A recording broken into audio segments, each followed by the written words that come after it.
Bonjour et bienvenue sur Mobility TV. Aujourd'hui, nous allons aborder un sujet très important qui anime le marché de l'occasion, les valeurs résiduelles. Pour en parler, Roberto Pestana, bonjour. Bonjour. Merci beaucoup d'être avec nous, manager en charge de ce sujet, spécialiste de la valeur résiduelle pour Le Bon Coin, évidemment. Donc c'est un sujet majeur pour les pros, mais aussi pour les particuliers, évidemment. C'est un des critères qu'on a en tête quand on fait son choix. Justement, comment on la calcule, comment on la définit là, maintenant en 2025, qu'est-ce qui pour vous est le plus important à mettre en avant quand on parle de cette fameuse valeur résiduelle? Il y a beaucoup d'impacts qui viennent impacter justement cette valeur résiduelle. Il y a déjà au départ le prix du neuf qui forcément vient positionner le véhicule dès le départ.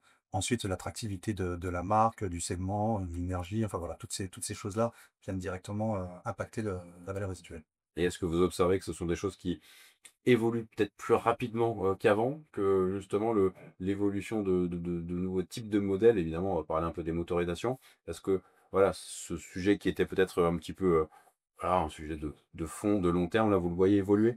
Ah oui, là, depuis maintenant beaucoup d'années, on a un marché qui est quand même très instable. Il y a beaucoup d'évolutions. On a connu des révolutions ces dernières années qu'on n'avait jamais connues dans l'automobile. Donc, forcément, au niveau des valeurs résiduelles, ça a un gros impact avec de grosses variations, quelles que soient les énergies, mais beaucoup, donc notamment aujourd'hui, ça, par exemple, sur les véhicules électriques.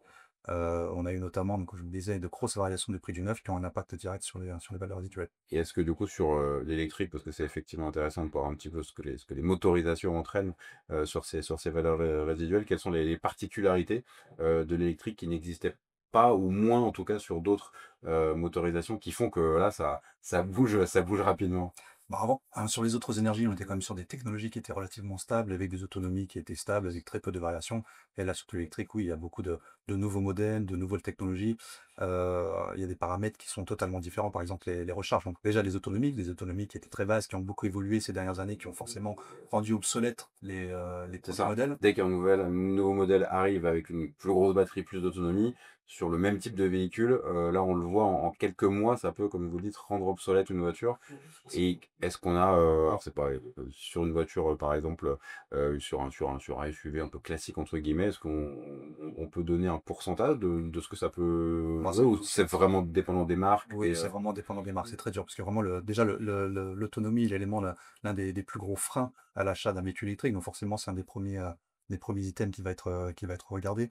Je vais vous donner un pourcentage et ça varie vraiment énormément de toute façon d'un constructeur à l'autre, sachant qu'il y a tout de suite des réajustements qui sont faits, des véhicules deviennent obsolètes, bah forcément ils réajustent au niveau du prix pour le rendre attractif. Aujourd'hui, c'est plus vraiment une course à l'autonomie parce qu'on arrive à des autonomies qui sont plus proches des thermiques, aux alentours des 400, 500, voire 600 km. C'est plus des courses aujourd'hui à la vitesse de recharge. On voit que c'est vraiment un indicateur qui est beaucoup plus important qu'on n'avait pas avant sur les autres véhicules, sur les Oui, autres la technologies. vitesse du plein, c'était pas un critère. Ouais, Effectivement. exactement. Aujourd'hui, ça le devient et c'est vraiment ça le critère aujourd'hui qui est le plus important. Et sur cet aspect justement de baisse, bah, ça peut être aussi une bonne chose pour certains consommateurs qui se disent: «Bah, moi, j'ai pas forcément besoin d'une grosse autonomie, où il y a 2 véhicules dans le foyer». Donc pour la seconde voiture du foyer, par exemple, 200-300 km d'autonomie, ce sera largement suffisant pour faire quasiment tous les déplacements du quotidien. Là, ça peut être une manière de faire de bonnes affaires.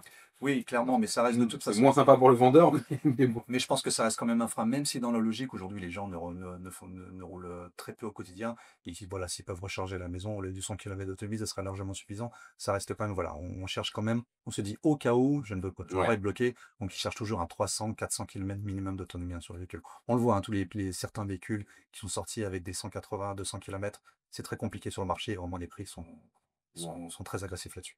Et sur un des aspects que vous évoquiez au début, sur ce côté, cette concurrence qui forcément, bah, elle aussi va jouer sur la valeur résiduelle, là aussi, vous voyez que bah, forcément, il y a de plus en plus de marques, des nouveautés, parfois pas très connues, mais qui peuvent avoir une bonne image, donc ça joue aussi. Donc ça aussi, c'est une des choses que vous observez, c'est qui évolue. C'est un des critères qu'on regarde énormément. On a beaucoup d'arrivants, hein, qui sont sur le marché, mais ils restent encore très marginaux. Sur les volumes, on les regarde, on les voit arriver, ils sont présents.